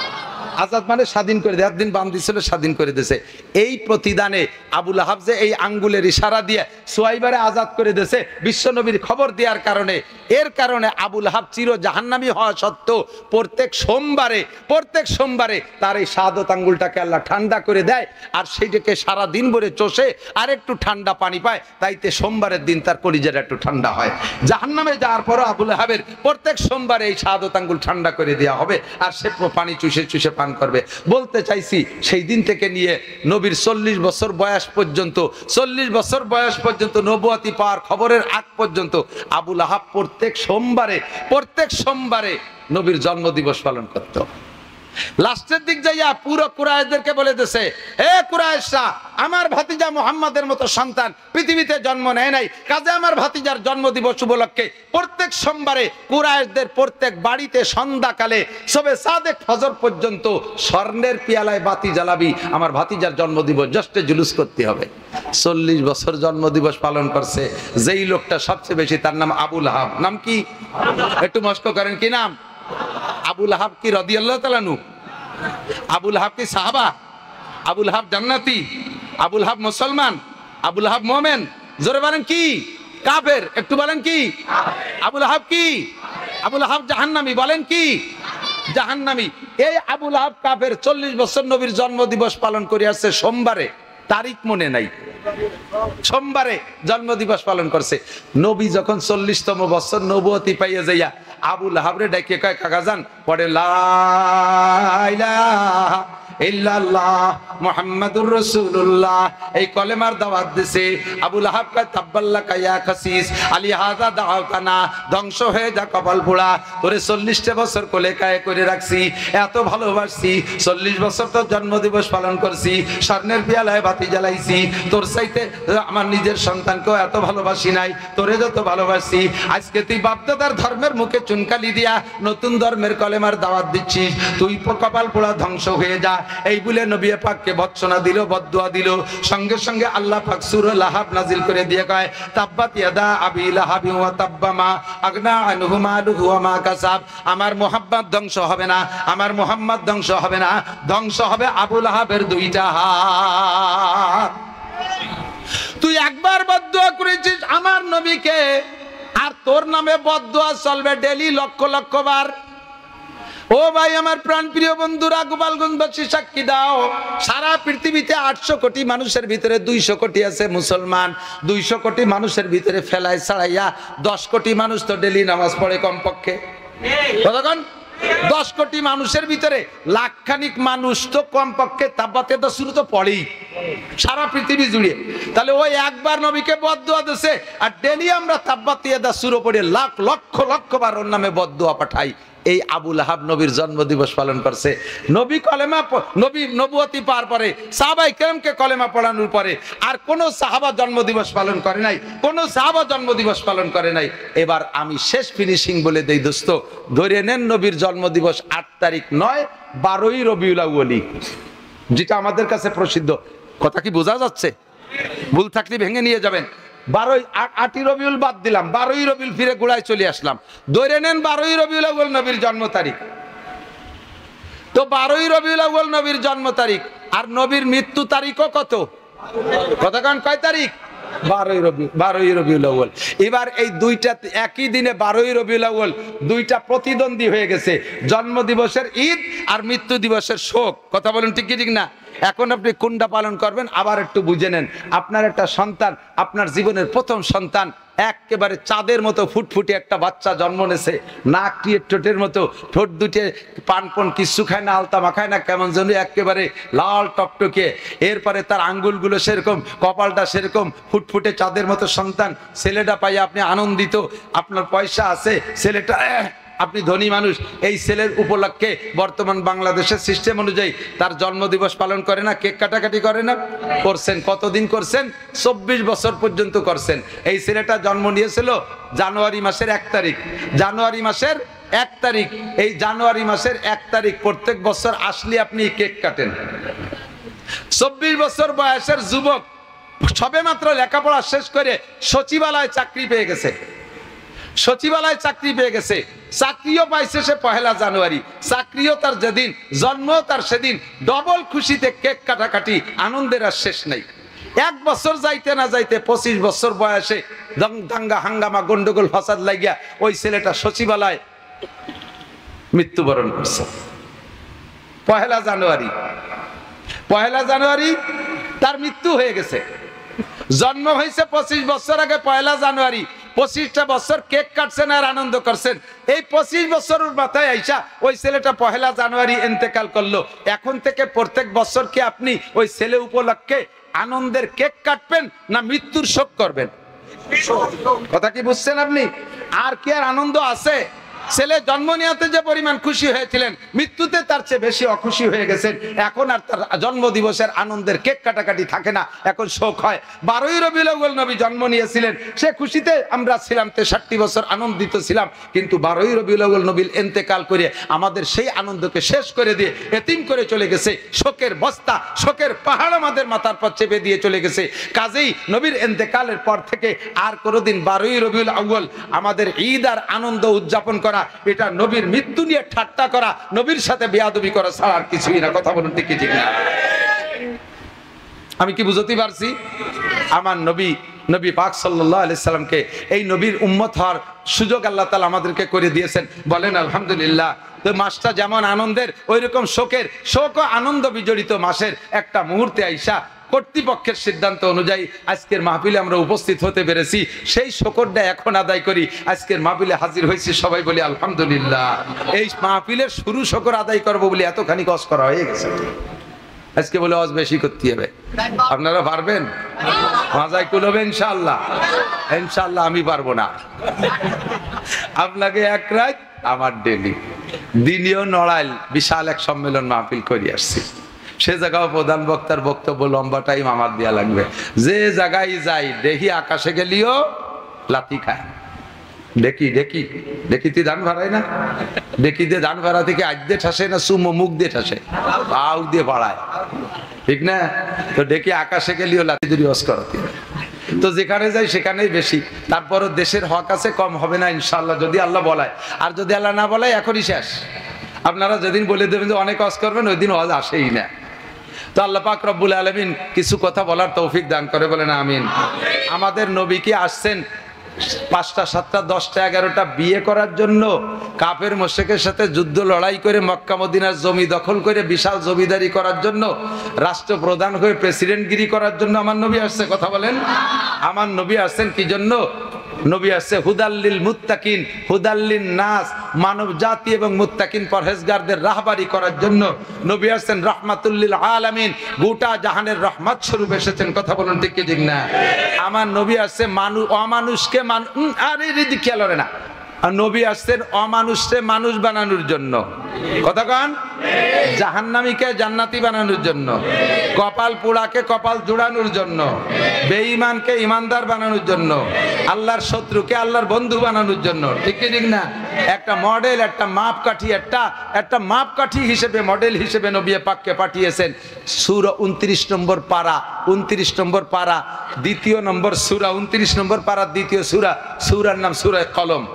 যুবক প্রাণপ্রিয় বন্ধু এদিক তাকাও। এই সূরা কলম নাজিল হয়েছে কোন সময়? একদিন হুজুর বয়ান করতেছিলেন। তো বয়ানের ভিতরে হুজুরের কেমন যেন আজকের বয়ানটা অত রসালুটা। আমি মাঝে মাঝে বলে থাকি, আবারও বলবো। যুবক আমার দিক, একান্ত যুবকদের উদ্দেশ্য বলছি।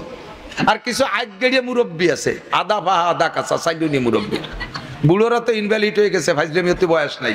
কিন্তু আদা পাকা আদা কাঁচা কিছু সাইডুনিয়া বয়সী আছে, এনরাও কিন্তু ভালোই সাইজের উল্টো পাল্টা। বিসমিল্লাহ,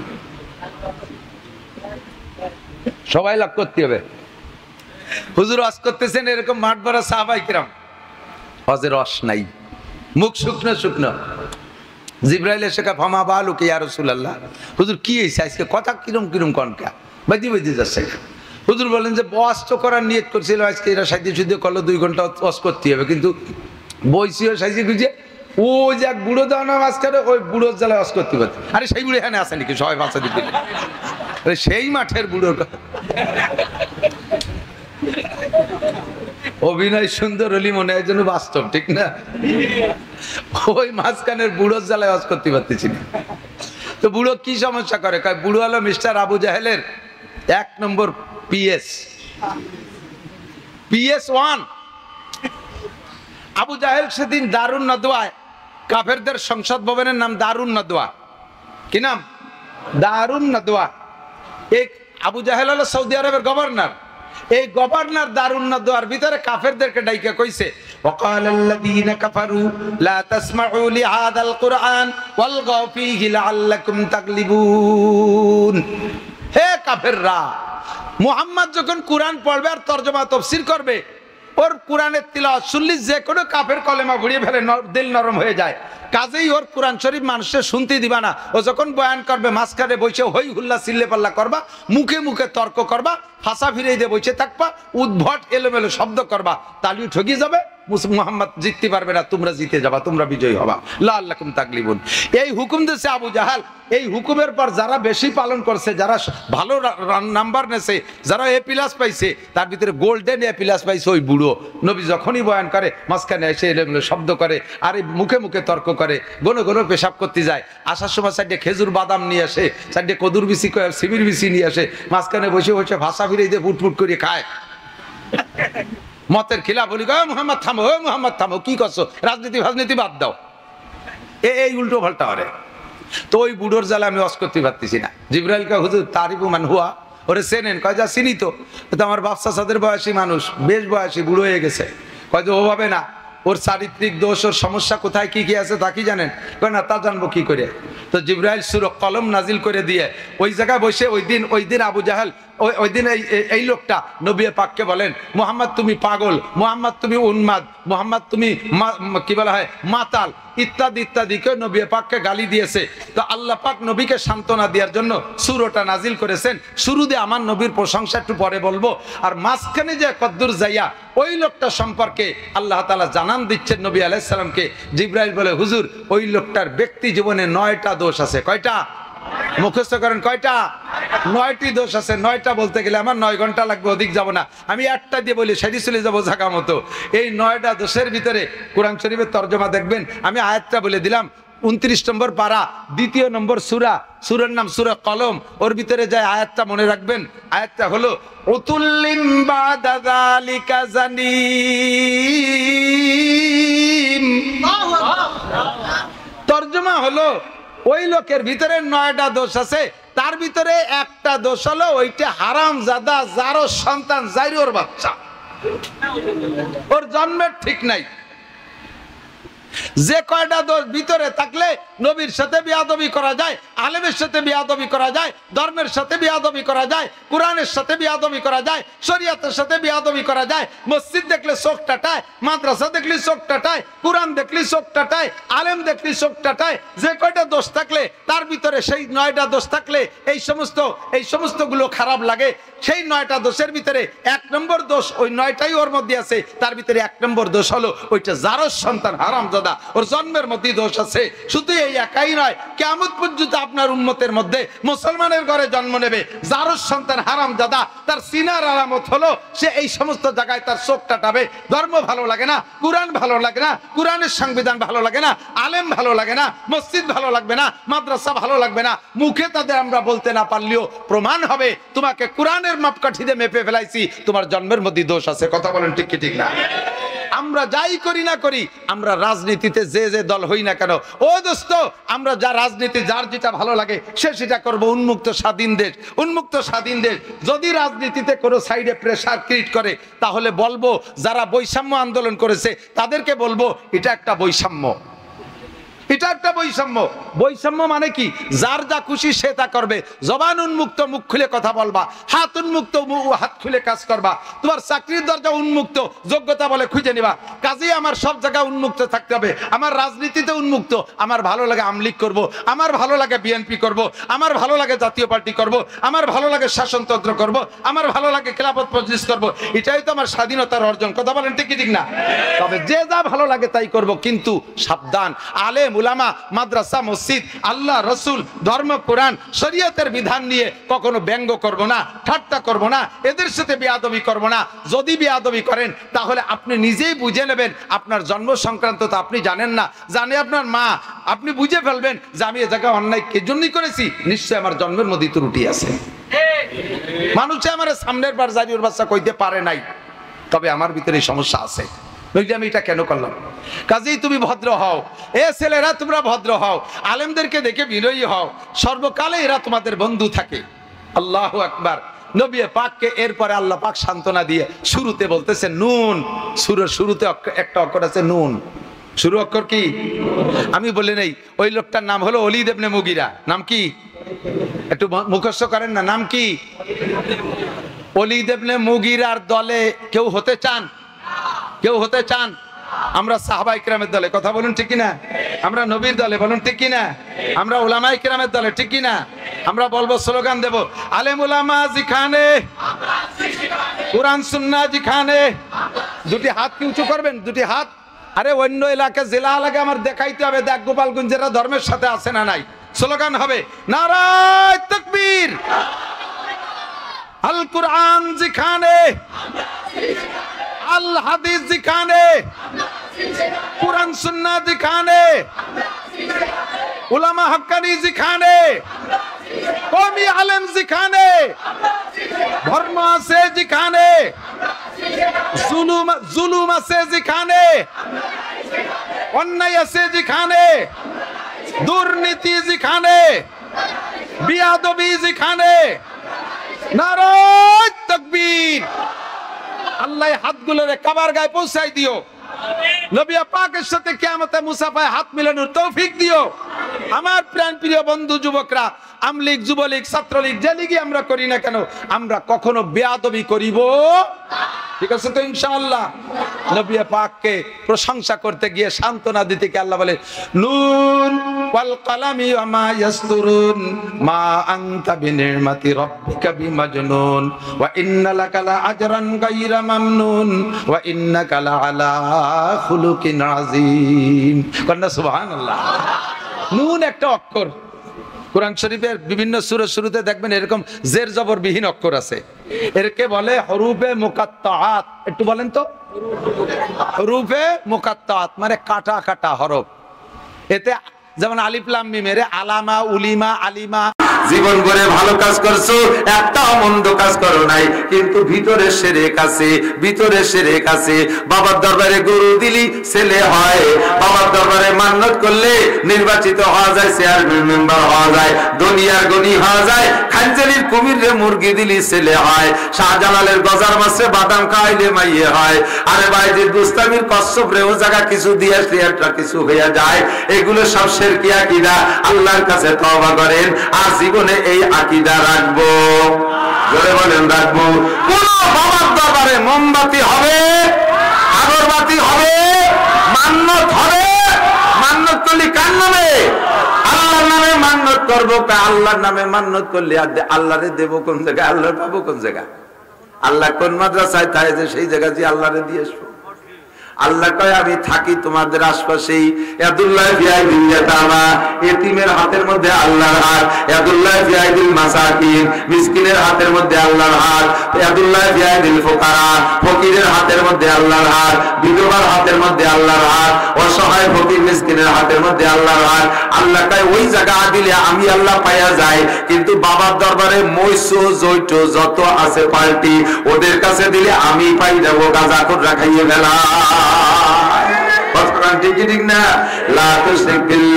আল্লাহর সাথে গুণের সাথে শিরিক করব না। ছেলে দেয় কে? মেয়ে দেয় কে? বন্ধ লোককে দেয়। বাবা কি দেয়? বাবা খালি আবা দেয়। আল্লাহ মাফ করেন, জোরে করেন আমিন। এই শিরিক আর করব? মহিলারা মান্যতে বাড়ি পাকা মাঝে মাঝে কই ছোট ছোট বিপদে পড়ে গেলে মোটা করে মানিয়ে ফেলাই দেয়। আড়াই গেছে মুরগি, মুরগিটা ডিম পাড়ে সিল্লে দেয়, এক সিল্লের কম ছাড়ে না, 40টার আগে থামে না। কোন কোন মুরগি সাল লাগায়, 1 বছর ঘুরে পারে। এই মুরগি আড়াই গেলি মহিলার নিজের ছেলে মেয়ে আড়াই যা চাইতে বেশি দুঃখ পায়। আড়াই গেছে মুরগি, কান্দি গেছে আল্লাহ আমার মুরগিটা বলি এটা খাসি কুরবানি দেবো। মুরগি পাইলে খাসি কুরবানি দেবে, হিসেব আছে মুরগির দাম কয় টাকা, খাসির দাম কয় টাকা। আল্লাহ হেফাজত করো। রাখলিস দিন তোমার ইমান দে খাঁটি করো, ইমান দে পিওর করো। অল্প আমলি নাজাতের জন্য যথেষ্ট হইবে। শিরিক করব আরো মাকে মাকে যদি বলে দেই, কারণ ভুলে যাওয়ার স্বভাব তোমার সবই আমার ইউটিউবে আছে। বাড়ির কাছে যদি গাছের মাথায় রাতের বেলা ভুতুম পাখি কুক কুক করে ডাকে, বা কি যেন রোগ ব্যাধি হবে, কার যেন আগা বাধা হবে, এইগুলি একটা সন্দেহ করে। এই তো শিরকি আকীদা। রাতে বেকার দোকান খোলার পরে লাখ লাখ টাকার মাল দোকানে, এই ব্যবসায়ীরা মনে রাখেন, লক্ষ লক্ষ টাকার মাল দোকানে ক্যাশ বাক্সে ভরা টাকা। সকালবেলা দোকান খুলছে, নামাজ কালাম পড়িয়ে যে হাতে তসবি, মাথায় পাগড়ি, কি সুবহানাল্লাহ জিকির ফিকির সাথে দোকান ঝাড়ু টাড়ু দিও। মিয়া ভয়ে বসেন না, এদিকে আসেন, মাজা ব্যথা হচ্ছে, শুয়ে পড়েন শুয়ে পড়েন। কি করবে দেখছে যুবক, এই দেখো ফাতাবিরু ইয়া উলিল আবসার। ওইগুলো আগে যখন যুবক কালে রাস্তায় দিয়ে হাঁটতো, পার ধাক্কায় রাস্তা থরথরায় কাঁপতে, এখন দকিয়েছে, এখন রাস্তার ধাক্কায় পাও কাঁপে, বসতেও পারতেছে না। দোকান খোলার পরে ফকির আসছে, ফকির আসে। আমাদের দেশের মুসলমানদের আকীদা এখন আছে যে দোকানে সকালবেলা কিনা বেচা হওয়ার আগে, দোকানে টাকা আসার আগে যদি দোকান থেকে দেয়া শুরু হয়, দিন যাবে দিতি কাজেই কি কন্যা সুবহানাল্লাহ। শর্ত হলো কবিরা গুনাহ থেকে বাঁচতে হলে লাগবে তওবা, আর সগীরা গুনাহ ইবাদতের মাধ্যমে শেষ হয়ে যায়। এবার আল্লাহ পাক বলেন কবিরা গুনার দায়িত্ব তোমার। কবিরা গুনাহ আমি অনেকবার বলেছি, কিন্তু বান্দা আমরা শুধু শুনি, খেয়াল করি না। একটু অন্তর থেকে আজকে একটু আলাদা খেয়ালে বসেন যে কবিরা গুনাহগুলো আমরা করে থাকি, আজকে থেকে আর করব না, একটু প্রতিজ্ঞা করা যাবে ইনশাআল্লাহ? যাবে যাবে। সবচেয়ে বড় আবেদ হবেন, সবচেয়ে বড় আবেদ হবেন। সবচেয়ে বড় যেটা হবে সবচেয়ে বড় হবে। আরে আমাকে মুরব্বীরা কইতে আরে চোর হলেও বড়টা হতে হবে, ডাকাত হলেও বড়টা হতে হবে, তাহলে আবেদ হলেও বড় আবেদ হইতে হবে। সহজ পদ্ধতি, শুধুমাত্র গুনাহগুলো ছেড়ে দাও। গুনাহগুলো সিরিয়াল জানেন, মাথায় মাথায় 1 নম্বর একেবারে আকবরুল কাবায়ের সবচেয়ে বড় 3টের নাম আমি টপ টপ করে করে ছাড়িয়ে দিই, ইউটিউবের মধ্যে আমার আছে, কিন্তু 2টা গুনাহ নিয়ে একটু বেশি আলোচনা করব নিয়ত করছি। 1 নম্বরে হলো সবচেয়ে বড় কবিরা গুনাহ শিরিক। সবচেয়ে বড় কবিরা গুনাহ কি? শিরিক। শিরিক মানে কি জানেন? জীবন ভরে শিরিক বলি কিন্তু শিরিকটা ভালো করে বুঝি না। শিরিক হলো যাতে আল্লাহর সাথে, আল্লাহ পাকের অস্তিত্বের সাথে আর কেউকে সমকুটি মনে করা, এর নাম শিরকে 1 নাম্বার, শিরকে আকবার। আল্লাহ তো আল্লাহই, সাথে কি আল্লাহর সমকক্ষ আর কেউ আছে? আছে আর কেউ? মারিয়াম কি আল্লাহর স্ত্রী? ঈসা আলাইহিস সালাম আল্লাহর ছেলে? উযায়ের আলাইহিস সালাম কি আল্লাহর ছেলে? উযায়ের আলাইহিস সালামের স্ত্রী আল্লাহ, মা আল্লাহর স্ত্রী। ক্বালাতিল ইয়াহুদ উযাইর ইবনুল্লাহ, ক্বালাতিল ইয়াহুদ, এই ইসরাইলি পার্টি নেতানিয়াহুর গোষ্ঠী, এরা কয় উযায়ের আলাইহিস সালাম আল্লাহর স্ত্রী। আল্লাহ উযায়ের আলাইহিস সালামের মায়ের সাথে যৌন আচরণ করে গর্ভধারণ করাইয়া যে বাচ্চাটা পয়দা দিয়েছে তার নাম উযায়ের। সবাই বলেন না নাউজুবিল্লাহ? এখানে তো ভিতরে আগুন জ্বলে যাওয়ার কথা, বলেন নাউজুবিল্লাহ। আমরা এই দুঃখে ইহুদিদেরকে কাফের জানি, কথা বলেন ঠিক না? মুশরিক, 1 নাম্বার মুশরিক। মুশরিক কখনো বিজয় হতে পারে? এই যুদ্ধে মুশরিকরা বিজয় হতে পারবে? কি বিশ্বাস পারবে? মুসলমান বিজয় হবে ইনশাআল্লাহ। ওয়াকালাতিন নাসারা মাসিহ ইবনুল্লাহ। আর আমেরিকানরা নেতানিয়াহু কি বলে, জো বাইডেন, আমেরিকানরা, পশ্চিমা ইউরোপরা, এরা হলো খ্রিস্টান। ইহুদি আর খ্রিস্টান আলাদা জাতি। ওরা কয় ঈসা আলাইহিস সালাতু ওয়াস সালাম আল্লাহর ছেলে। ঈসার মা মারিয়ামকে আল্লাহ তাআলা যৌন আচরণ কইরা তার পেটে গর্ভধারণ করায় সন্তান দিয়েছে, সেই সন্তানের নাম ঈসা। 1 নম্বর মুশরিক। আমরা এই শিরিক করি না, আমরাই মুশরিক না। তবে আমরা কিছু কিছু দিক দিয়ে শিরিক করি, সেটা হলো আল্লাহর গুণের সাথে কেউরে শিরিক করি। আল্লাহ খাওয়ায়, আমরা মনে করি বেড়াকে খাওয়ায়, অ্যাডামসে খাওয়ায়, কারিতাসে খাওয়ায়, বিআরডিবিতে খাওয়ায়, জাগরণী চক্র খাওয়ায়, আশায় খাওয়ায়, প্রশিকায় খাওয়ায়, গ্রামীণ ব্যাংকে খাওয়ায়। এই সমস্ত সমিতি না হলে মরিয়ে কুইয়ে হয়ে যেতাম। হুজুররা তোমরা তো ওয়াজে বাড়ি পাকা, পকেট মারিয়ে টাকা কালেকশন করে নিয়ে নাও, 2 টাকা তো দাও না কেউরে কোনোদিন। আবার আইছে তুমি বেড়া কার এনজিওর বিপক্ষে কথা বলো। এদেশে এনজিও না থাকলে সরকারি টিকতে পারতো না। এই কথা বলার সঙ্গে সঙ্গে আপনি মুশরিক হয়ে গেছেন। আল্লাহ সিফাত আর গুণের সাথে যদি শিরিক করেন, যদিও পাক্কা কাফের না হয়ে যান, 1 নম্বর প্রথম কাতারের মুশরিক না হন, তবে আল্লাহ পাক বলেন যে ব্যক্তি অমাইয়ুশরিক বিল্লাহ ফাকাদ হাবিতাত আমালুহু, যে ব্যক্তি আল্লাহর গুণের সাথে শিরিক করে ওই লোকটার বিগত জীবনের সব আমল বাতিল, নামাজও বাতিল, রোজাও বাতিল, হজও বাতিল, যাকাতও বাতিল, সব বাতিল। সুখ দেনেওয়ালা কে? সুখের মালিক কে? শান্তির মালিক কে? নির্বাচন যখন আসে আমরা এলাকার জনগণ বেশি আবেগে এই দিকে খেয়াল না কইরা আমরা পাইকারি ধরে আল্লাহর গুণের সাথে মুশরিক হয়ে যাই। আমরা মুশরিক হয়ে যাই। বোতল ভাইকে দিলে ভোট, শান্তি পাবে দেশের লোক। স্লোগান দেয় কি দেয় না? বোতল ভাইকে দিলে ভোট, শান্তি পাবে দেশের লোক। বোতল নামে তো কেউ নাই, এই জন্যই বোতল কালাম, যাতে ঝামেলা না হয়। ঠুটা কোন নাম করে দেবো, যদি সেই নামের প্রার্থী একজন হয় সে আইসে না ধরিয়ে বাইন্দে নিয়ে গেল। মার্কা আবার বোতল আছে, বোতল মার্কা আছে না? পানির বোতল মার্কা। বোতল ভাইকে দিলে ভোট, শান্তি পাবে দেশের লোক। নৌকো মার্কায় দিলে ভোট, শান্তি পাবে দেশের লোক। এগাল মার্কায় দিলে ভোট, শান্তি পাবে দেশের লোক। ট্রাক মার্কায় দিলে ভোট, শান্তি পাবে দেশের লোক। সোনালী আসে দিলে ভোট, শান্তি পাবে দেশের লোক। এগুলো সব শিরকি স্লোগান। এই না বুঝে যদি এইগুলো দিয়ে থাকি, আজকে এই জায়গায় তওবা করেন, আর কোন দিনে কথা বলবো? সব মার্কায় ভোট দিয়ে দেখছি, শান্তির গন্ধ পাই নেই। ডেলি ডেলি দ্রব্য মূল্য বাড়তেই তালে আছে। কথাগণ, আমাদের অশান্তির শেষ নাই। শান্তি যদি পাইতে চাও 2টা মার্কায় ভোট দাও। 1 নম্বরে কোরআন মার্কা, 2 নম্বরে হাদিস মার্কা। 2টা মার্কায় দিলে ভোট, শান্তি পাবে দেশের লোক। কথাগণ ঠিক না? 1 নম্বরে কি মার্কা? 2 নম্বরে কি মার্কা? প্রার্থী হলেন আল্লাহ আর রাসূল। কথাটা ঠিক না? ওই দুইজনে ভোট দিলেই শান্তি পাওয়া যায়, এই দুইটা মার্কায় ভোট দিলেই শান্তি পাওয়া যায়। আর যত মার্কায় ভোট দিয়ে শান্তির স্লোগান দিয়েছো, আল্লাহ আর সিফাতের সাথে শিরিক করেছো, আরে অমুক জায়গায় গেলে অর্থ সম্পদ বাইরে যায়, বাবার কাছে মুরিদ হইলে ধন দৌলত পাওয়া যায়, আছে না নাই? কথা কান এই আকীদায় যারা আছেন তওবা করেন, নইলে কিন্তু বাবা বেঈমান হয়ে জাহান্নামে যাবেন। নামাজ কালাম রোজা হজ যাকাত যা করবেন কিচ্ছু আপনার আমলনামায় জমা হবে না, শূন্য হাতে আপনি হাসরের মাঠে উঠবেন।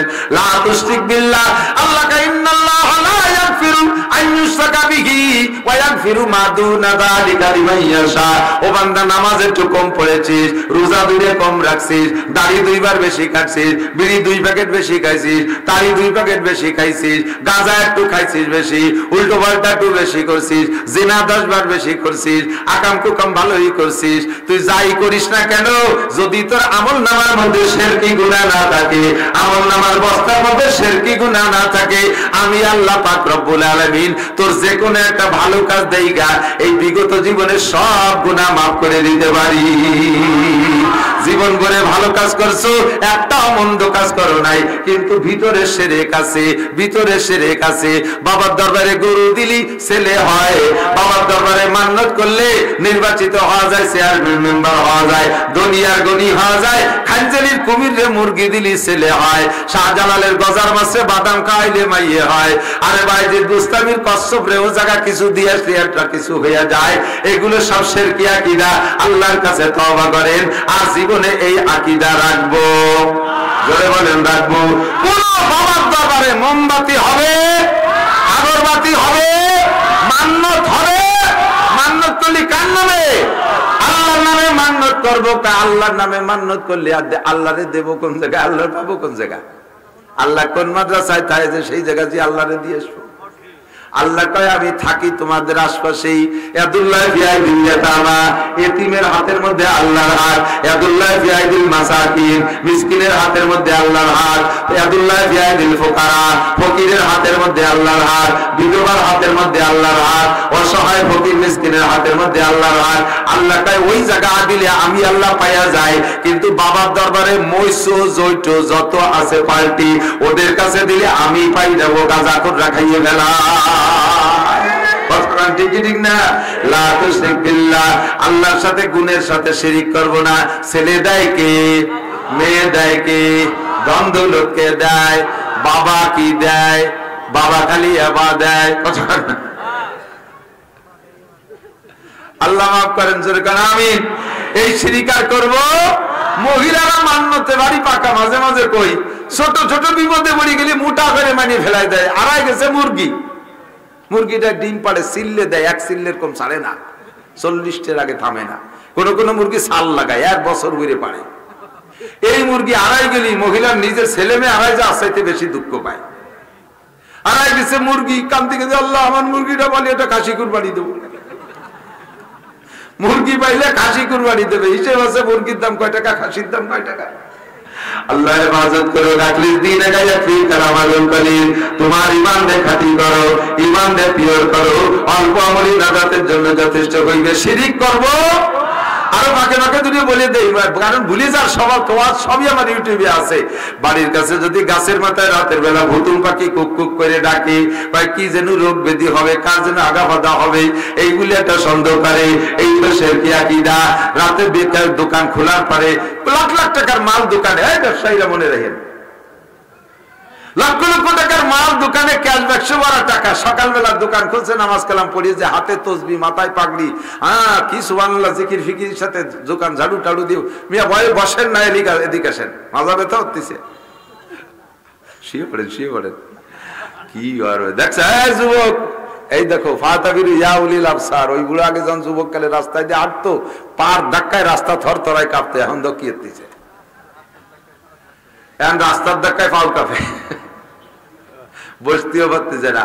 দোকান খোলার পরে ফকির আসছে, ফকির আসে। আমাদের দেশের মুসলমানদের আকীদা এখন আছে যে দোকানে সকালবেলা কিনা বেচা হওয়ার আগে, দোকানে টাকা আসার আগে যদি দোকান থেকে দেয়া শুরু হয়, দিন যাবে দিতি দিতি, কাজেই বাবা কিছু দেন। দোকানদার কিনা বেচা হয় নাই, ফকির কাছে মাপ চাই, জোড়াত করে, বাবা মাপ চাই, বনি করি নেই। বাবা মাফ চাই বলি করি নেই, ফকিরের কাছে মাফ চাই। কত বড় অন্যায় করছো, এই লাখ লাখ টাকার মালিক হইয়া তুমি কত বড় অপরাধ করছো যে ফকিরের কাছে মাফ চাওয়া লাগে। তাহলে আর বড় লোক হওয়া যাবে না, বড় লোক হলে ফকিরের কাছে মাফ চাওয়া লাগে। ফকিরও সেই সময় হাড় ভাঙ্গা দোয়া একটা দিয়ে যায়, দিলাম তোরে মাফ করে, তুই যেন দিনের মধ্যে বনি করতে না পারি, যা দিছি মাফ করে যা। ফকির চলে গেছে, এবার যে কাস্টমার আসে একের পর আসে, একের পর এক আসে, দাম দর ঠিক করে। এই দোকানের মাল ভালো, কিন্তু কিনে নেওয়া যায় পাশের দোকানের থেকে। দিনটা চলে গেলে একটা লুঙ্গিও বেচতেই পারে নাই, একটা মালও বেচতেই পারে নাই। মাসের পর মাস চলে যাচ্ছে, সপ্তাহ দিন চলে যাচ্ছে, কিনা বেচা হয় না। এরপরে বাবার দরবারেতে পরোয়ানা একখানা এনে ঝুলাইছে দোকানে। এই পরোয়ানা ঝুলালি বলে কিনা বেচা হয়, পরোয়ানা খানো কেউ ফিরে তাকায় না, কিনা বেচা হয় না। আল্লাহ তার বাবারে গলায় দড়িতে ঝুলোই তুলিও তোর দোকানে কেনা বেচা হয় না। কারণ এমন সময় ফকির দোয়া করে দিয়েছে, একে চশমে জাদান গা ফেলা যা শাহানাবাসী শায়াদ কেনে গা কুনাদা গাহানাবাসী। আল্লাহ পাক ওই সময় দোয়ার কবুলের খাতা নিয়ে বসছে, আর ফকির দোয়া করে দিয়েছে তোর যদি বনি হয় না। ফকিরের দোয়া কবুল হয়েছে যতদিন পর্যন্ত ফকির ব্যাগ দোয়া না করবে, অতদিন পর্যন্ত তোর বাবারে ঝুলোই রাখলেও দোকানের মধ্যে কিনা বেচা হবে না। এই আকীদা শিরকি আকীদা। ঘরের থেকে ঘর ঝাড়ু দেওয়ার আগে ফকিরে ভিক্ষে দেওয়া যাবে না, বেলা করে যাওয়ার পরে গল্প ভিক্ষে দেওয়া যাবে না, রাতের বেলা ঘর থেকে কেবলে টাকা দেওয়া যাবে না, মাছে খালি পায়ে জুতো বাইরে মাছা উঠা যাবে না, রাতের বেলা হেঁটে পানি বাইরে ফেলানো যাবে না, তাতে লক্ষ্মী বেজারায়। লক্ষ্মী লক্ষ্মী পূজা, মুসলমান এখনো লক্ষ্মী পূজা করে, আছে না নাই? লক্ষ্মী পূজা ছেড়ে দেন, এগুলো শিরকি আকীদা। বিশেষ করে মহিলারা এই জাতীয় ভুলের মধ্যে আছে, সাবধান থাকবেন, সতর্ক থাকবেন। সবে বরাতে চাউলির গড়া কলসের মুখ ভরে রাখতে হয়, তাহলে সারা বছর ভরে কলস ভরাতে হয়, এটাও শিরকি আকীদা। আরে এই দিন ভালো কিছু না, মুহররম মাসের 10 তারিখে যদি ফ্যামিলির সদস্যদেরকে ভালো খানা খাওয়ানো যায়, আল্লাহ নবী বলেন মান ওয়াসালা আলাইহি ফিন নাফকাতি ইয়াওমা আশুরা ওয়া সাল্লাল্লাহু আলাইহি সাইয়্যিদা সানাতিহি